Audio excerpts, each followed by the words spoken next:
Atong ang iginit na hindi siya kriminal. Umabante sa balita si Abante reporter Ryan Reloban. Abante Radyo Balita sa tanghali.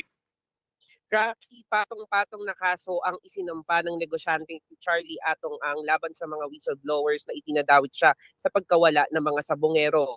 Pasado alas 9 ng umaga nang dumating si Ang kasama ang kanyang legal team sa Office of the Mandaluyong City Prosecutor Arthur Magpantay. Sinampahan ng mga kasong attempted robbery with violence and intimidation, great threat, great concession, incriminating against innocent persons, and slander sina Julie Dondon Patidongan as alias Totoy at Alan Pandiles alias Brown. Sa press con, iginiit ni Atong ang nagumagawa ang dalawa ng mga kwento para siraan ang pagkatao ng negosyante. Humarap-an niya siya para sabihin na hindi totoo ang lumalabas na balita laban sa kanya kung saan inalok niya si alias Totoy ng 300 million para baliktarin ang akusasyon laban sa kanya. Dagdag pa ni ang sa katunayan si alias Totoy sa pamamagitan ni alias Brown ang tumawag sa kanilang grupo at nanghihingi ng pera. Giit ng negosyante na hindi siya kriminal at walang kriminal sa kanila at pera lamang ang punot dulo nitong mga maling akusasyon laban sa kanya.